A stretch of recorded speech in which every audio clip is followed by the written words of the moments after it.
Namaste children. Today in this session let us continue the chapter Rashtrakutas. As we already discussed, Dantivarman or Dantidurga was the founder of Rashtrakuta dynasty. Dantidurga occupied all territories between Godavari and Bhima. He is said to have conquered Kalinga, Kosala, Kanchi, Srisil, Malwa, Lata, etc. and occupied Maharashtra by defeating Chalukya king Kirtivarma. ಈಗ ದಂತಿದುರ್ಗ ಬಾದಾಮಿ Chalukya ruler ಎರಡನೆಯ ಕೀರ್ತಿವರ್ಮನನ್ನು ಸೋಲಿಸಿ ರಾಷ್ಟ್ರಕೂಟ ಡೈನಾಸ್ಟಿಯನ್ನು ಸ್ಥಾಪಿಸಿದ. He assumed the title ಮಹಾರಾಜಾಧಿರಾಜ Parameshwara to indicate his independence. ಮಹಾರಾಜಾಧಿರಾಜ Parameshwara ಎಂಬ ಬಿರುದನ್ನು ಅವನು ತನಗೆ ತಾನೇ ಕೊಟ್ಟುಕೊಂಡ. ಅಂದರೆ ತಾನು ಒಬ್ಬ ಸ್ವತಂತ್ರ ರಾಜ ಅಂಥೇಳಿ ಹೇಳಿಕೊಳ್ಳುವ ಸಲುವಾಗಿ. ಆದರೆ he did not live long to enjoy the fruits of his victory. He died soon and was followed by his uncle Krishna the First. After Dantidurga, his uncle Chikkappa, Krishna the First, succeeded him. He conquered the territories that were still under the Chalukyas. It is said that in the real sense, under Krishna, the Rashtrakutas became independent completely. So it is also said he is the first independent ruler of Rashtrakuta dynasty. Krishna the First also defeated Vishnuvardhana of Vengi and the Ganga king of Mysore. He secured several military victories. As a result, he not only expanded the Rashtrakuta empire but also raised its prestige. He was a great patron of art and architecture. In the field of architecture, Krishna's first memorable achievement was the construction of Kailash temple at Ellora. It was a monolithic temple carried out of a single gigantic rock. Kailasanath temple is at Ellora. It is in Aurangabad district of Maharashtra. This temple is the 16th cave in Ellora cave temples. There are 32 cave temples. ಎಲ್ಲೋರದಲ್ಲಿ 32 ಗುಹಾಂತರ ದೇವಾಲಯಗಳಿವೆ. ಅದರಲ್ಲಿ Ellora Kailasanatha temple 16ನೆಯ ಗುಹಾಂತರ ದೇವಾಲಯ. It was constructed by Krishna the First. I have told you. See, this matter is very important for 1 mark and 2 mark questions as well as for match the following. A side they can give you Krishna the First, and in the B side they can give you Kailasanatha temple. Or 1 mark question, where is Kailasanatha temple, or who built Kailasanatha temple of Ellora. For 2 marks, who built Kailasanatha temple and where is it? Who built? Krishna the First. Where is it? Ellora. Okay, so one thing about this temple, it may not be officially declared as one of the best wonders of the world. ಪ್ರಪಂಚದ ಅದ್ಭುತಗಳಲ್ಲಿ ಒಂದು ಇದು ಅಂತೇಳಿ ಯಾರು ಹೇಳದಿದ್ದರೂ ಖಂಡಿತವಾಗಿ no one can deny the greatness of the Kailash temple in Ellora. Situated about 30 kilometers from the city of Aurangabad in Maharashtra. The rock-cut cave temple of Ellora is the largest monolithic structure in the world. ಇಷ್ಟೊಂದು ದೊಡ್ಡ ಒಂದು ದೇವಸ್ಥಾನಗಳ ಒಂದು complex, ಒಂದೇ ಕಲ್ಲಿನಿಂದ gigantic ರಾಕಲ್ಲಿ ಮಾಡಿದಂಥದ್ದು ಬೇರೆಲ್ಲೂ ಪ್ರಪಂಚದಲ್ಲಿ ಸಿಗಲಿಲ್ಲ. Okay, not just one pillar, not just one statue, full ಒಂದು ಟೆಂಪಲ್ ಕಾಂಪ್ಲೆಕ್ಸ್ ಇದು. ಇದರ ಪಿಕ್ಚರನ್ನು ನೀವು ಬೇರೆ ಬೇರೆ ಆ್ಯಂಗಲಿಂದ ನೋಡಿ, you will be extremely surprised. Okay, so it is believed that the Kailash temple at Ellora has striking similarities to the Virupaksha temple of northern Karnataka. Okay, so Kailasanath temple of Ellora, one of the most beautiful structure of Rashtrakutas. After Krishna the first, his elder son Govinda the second came to power, but he was weak and hence Dhruva, his brother, dethroned him and came to power. Dhruva ruled from 780 to 793 CE. Dhruva was prominent among the early Rashtrakuta rulers. He spread his fame in North India too. When he came to power, the political condition of North India was chaotic. Famous place Kannauj, you all know. Kannauj was the capital of Harshavardhana too. So, two rulers of North India. One ruler Pratihara ruler, another ruler Pala ruler. Pratihara ruler was Vatsaraja of Pratihara, and Dharmapala of Bengal, Pala ruler Dharmapala of Bengal. They were having competition to have control over Kannauj. Vatsaraja, he defeated Dharmapala. Okay, so Dharmapala once again wanted to defeat Vatsaraja. This was going on. So the competition between Vatsaraja of Pratihara and Dharmapala of Bengal. At this juncture, Dhruva went on a conquest of North India with his children Indra and Govinda the third. ಮೂರನೆಯ ಗೋವಿಂದ ಮತ್ತು ಇಂದ್ರ ಅವನ ಮಕ್ಕಳು, ಧ್ರುವನ ಮಕ್ಕಳು, ಅವರ ಜೊತೆ north ಇಂಡಿಯಾಕ್ಕೆ ಹೋಗ್ತಾನೆ. He defeated both Vatsaraja and Dharmapala. ಅವರಿಬ್ಬರನ್ನು ಸೋಲಿಸಿ Dhruva had control over Ganga and Yamuna basin. So north ಇಂಡಿಯಾದಲ್ಲಿ ಕೂಡ ಧ್ರುವ ಫೇಮಸ್ ಆದ. After that he invaded Vengi. ವೆಂಗಿಯಲ್ಲಿ ವಿಷ್ಣುವರ್ಧನ, 4ನೇ ವಿಷ್ಣುವರ್ಧನ ಅಂಥೇಳಿ ಅವನು ರಾಜ ಆಗಿದ್ದ. ಸೊ ಅವನು he did not fight. He gave his daughter Sheela Bhattarike in marriage to Dhruva. Dhruva also defeated Ganga ruler Shivamara, and he also defeated Pallava king Nandivarma the second.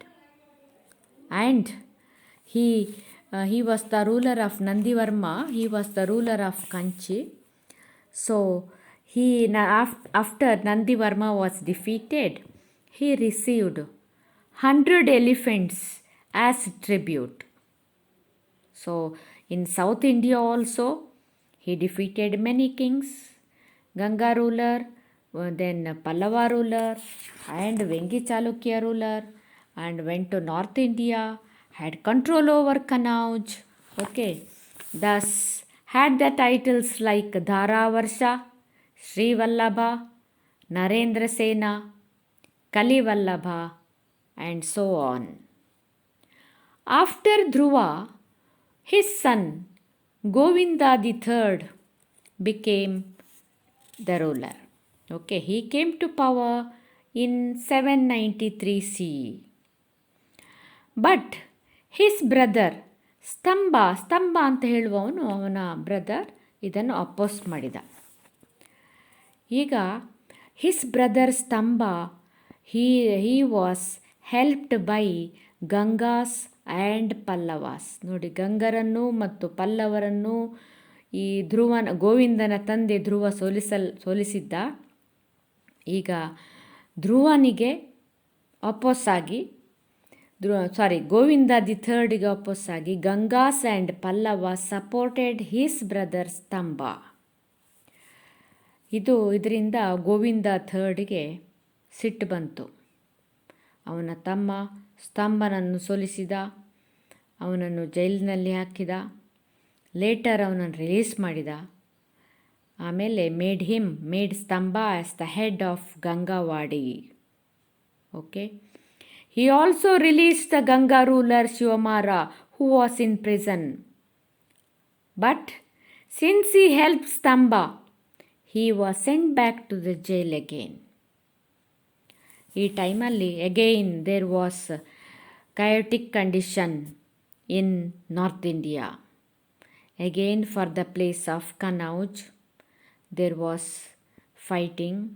Okay, so Govinda ಏನು ಮಾಡ್ತಾನೆ, he went to North India in 800 CE. Okay, Nagbhatta the second and Dharmapala of Bengal, ಇವರಿಬ್ಬರು north ಇಂಡಿಯಾದಲ್ಲಿ ಕನೌಜ್ಗೆ ಬೇಕಾಗಿ competition ಮಾಡ್ತಾ ಇದ್ದವರು. Nagabhatta the Pratihara ruler, Dharmapala the Pala ruler of Bengal, and Chakrayudha ಅಂತ in ಕನೌಜಲ್ಲಿ 3 ಜನ. Okay, so he went to north India. Govinda the third started his conquest of north India in 800 CE. ಈಗ ಯಾರೆಲ್ಲ? Dharmapala, Nagabhatta the second and Chakrayudha. Nagbhatta the second, he feared Govinda the third, ran away from the battlefield. Next, Chakrayudha surrendered to Govinda. What about Dharmapala? Dharmapala backed away from the battlefield and paid tributes. ಈಗ North India came under Govinda the third. In Sanjan plates, Sanjan ಅಂತ ಹೇಳುವ ಜಾಗದಲ್ಲಿರುವ plate ಇನ್ಸ್ಕ್ರಿಪ್ಷನಲ್ಲಿ it is written. What is written? You know, written about Govinda's achievements. It is written, Govinda's horse drank the icy liquid bubbling in the Himalayan stream and his war elephants tasted the holy waters of river Ganga ಅಂತೇಳಿ ಅದರಲ್ಲಿ explain ಮಾಡಿದೆ. ಏನದು? ಈ ಗೋವಿಂದನ ಅವನ ಕುದುರೆಗಳು ಅಲ್ಲಿಯ ಹಿಮಾಲಯದ ತಪ್ಪಲಿನಲ್ಲಿ ಹರಿಯುವ ನೀರನ್ನು ಕುಡಿದವು. ಅವನ ಗಜಗಳು ಅಂದರೆ ಆನೆಗಳು ಗಂಗಾ ಜಲದಲ್ಲಿ ಮಿಂದವು ಅಂಥೇಳಿ ಶಾಸನಗಳು ತಿಳಿಸುತ್ತವೆ. Okay, the Gangas along with the Pandyas, the Kerala rulers who attacked the Rashtrakutas in 803 and 4 CE, ಅವರನ್ನೆಲ್ಲ ಗೋವಿಂದ ದಿ ಥರ್ಡ್ ಡಿಫೀಟೆಡ್. ಮಾತ್ರ ಅಲ್ಲ, ಅವರ ರಾಯಲ್ ಎಂಬ್ಲಮ್ಸನ್ನು ಕೂಡ ಕ್ಯಾಪ್ಚರ್ ಮಾಡಿಕೊಂಡಂತೆ. ಸೊ ಇವನು Govinda the third defeated Pallava ruler Dantivarman and secured the tributes from him. At the same time, the Simhalan ruler, Sri Lankada ruler, Kuda surrendered to Govinda III by sending his statue. ಹಾಗಾಗಿ during the time of Govinda the third, the Rashtrakuta empire it extended from Himalayas in the north to Kanyakumari in the south and Saurashtra in the west to Bengal in the east. The whole of India, almost whole of India, came under the influence of Rashtrakutas. This Dhruva the third, he had the title like Jagattunga, Prabhutavarsha, Sri Vallabha, Tribhuvanadhavala, etc. Now you can see in the map the extent of Rashtrakuta Empire under Govinda the third.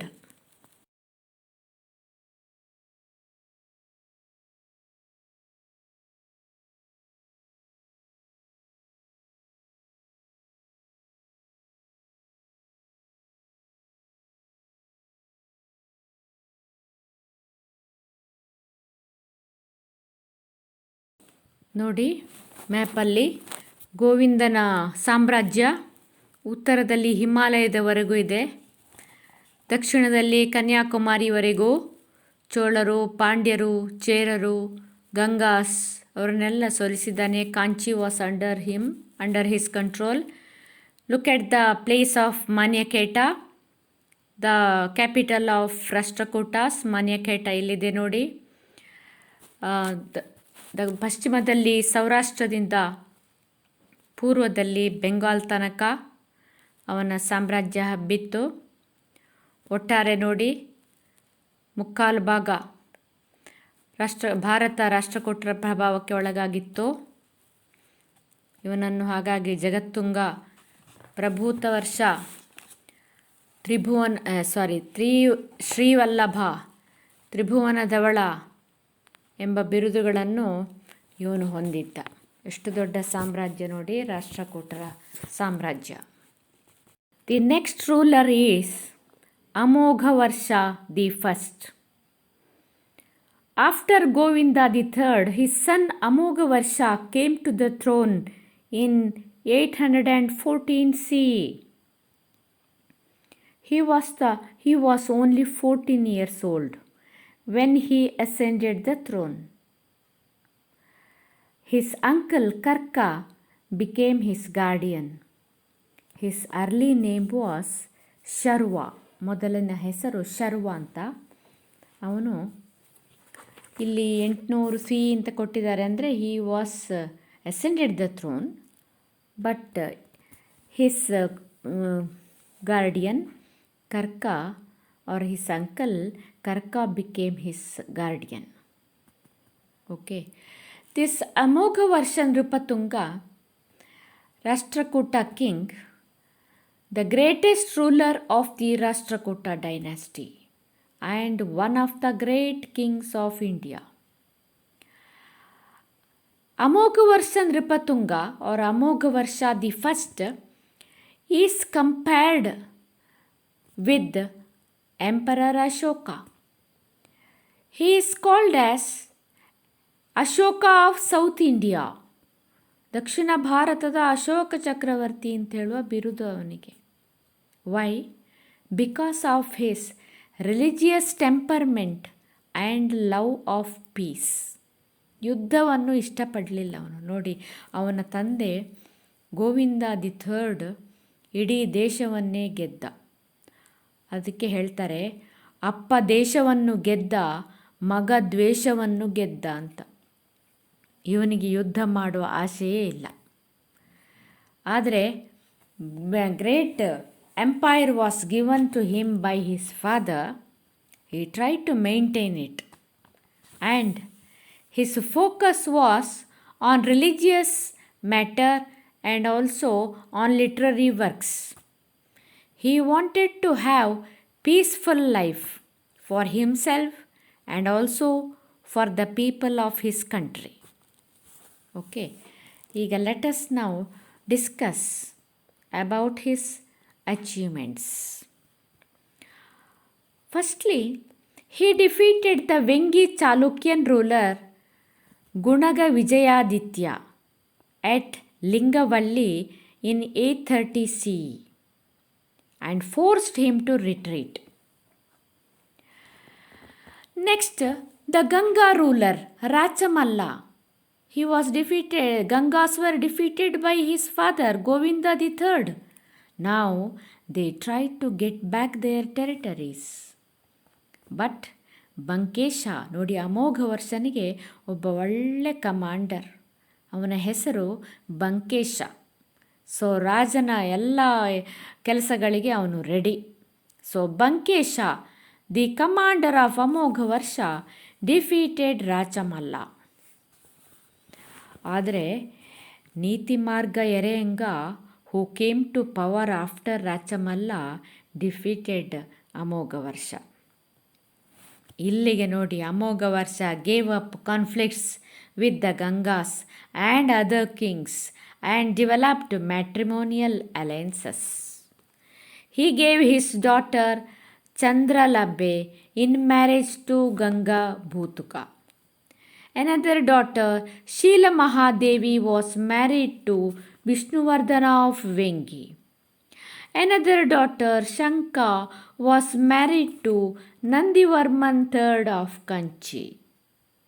Okay, now the inscriptions.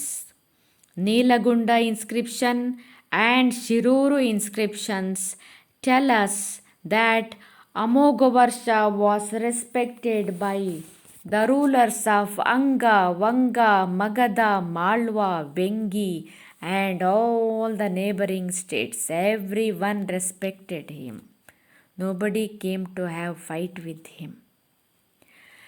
Arab traveler Suleiman, an Arab traveler, had visited his court in 851 CE. Arab ದೇಶದ ಒಬ್ಬ traveller Sulaiman ಅಂತ ಅವನ ಹೆಸರು. ಅವನು ಅಮೋಘ ವರ್ಷನ ಆಸ್ಥಾನಕ್ಕೆ ಬಂದಿದ್ದಂತೆ.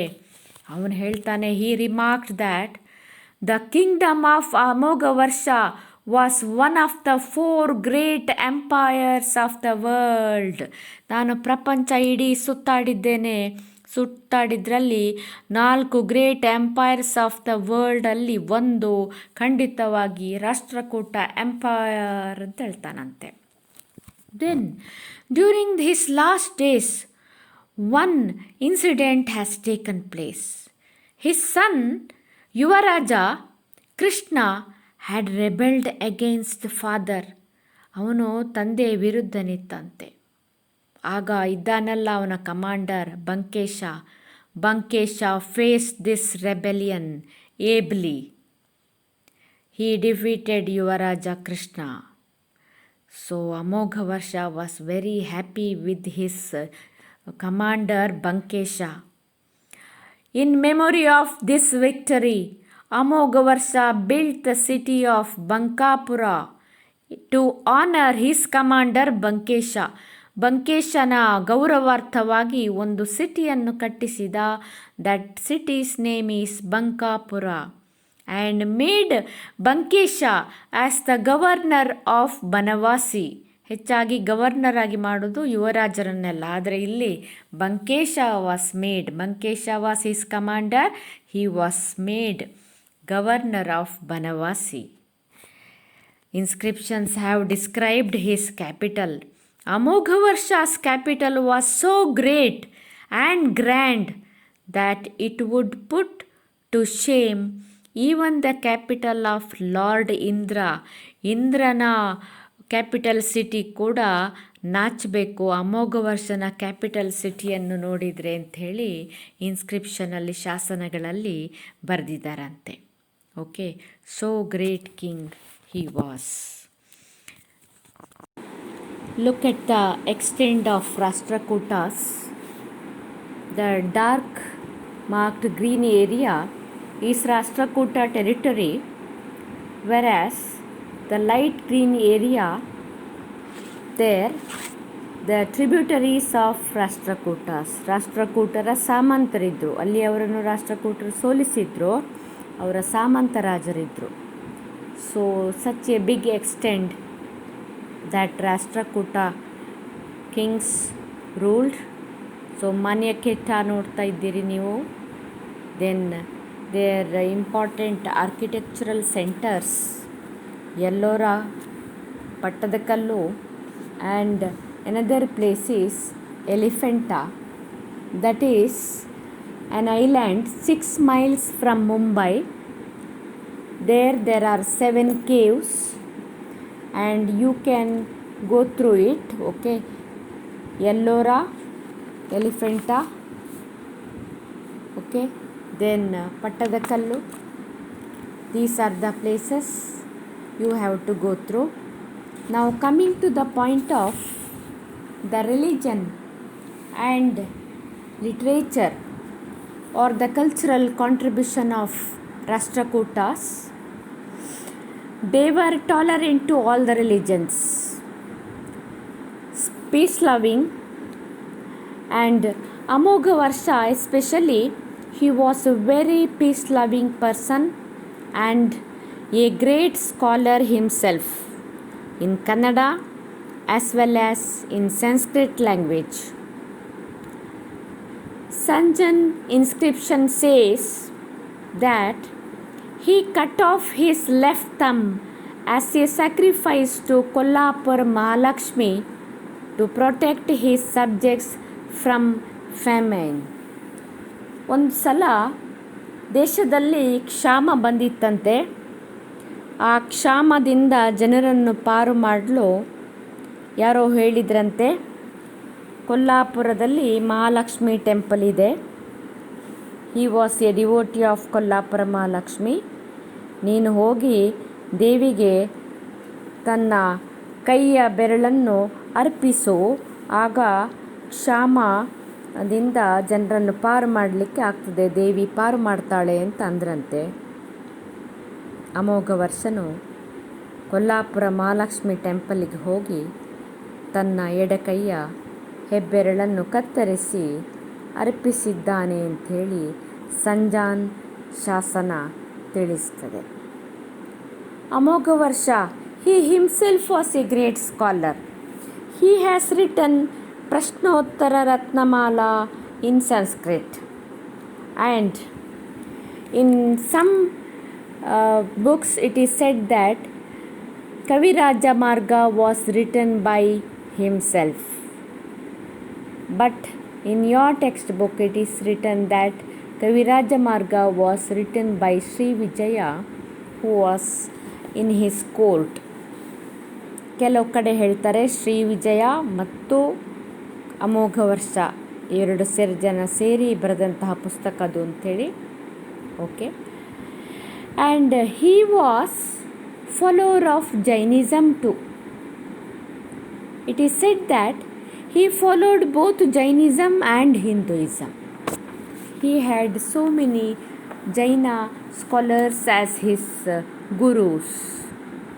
Okay, so he patronized scholars like Jinasenacharya, Mahaviracharya, Shakatayana, Sri Vijaya and others. Okay, I have already told you the Arab traveler Suleiman had come to his capital and he said that Rashtrakuta Empire is one of the 4 great empires of the world. Baghdad, China and Constantinople being the other 3. The 4th one is Rashtrakuta Empire. Okay. So Amogha Varsha had titles. He had titles like Atishaya Dhavala, Nripatunga, Veeranarayana, Sri Vallabha and Ratta Martanda, etc. So surely the Rashtrakutas, they are the great kings of Karnataka in special and in general of India. Okay, they are Kannada speaking rulers. They followed Hinduism and some of them followed other religion too. Okay, and one more matter, that is literature work, a little bit is remaining. We will discuss in the next session. Okay, thank you.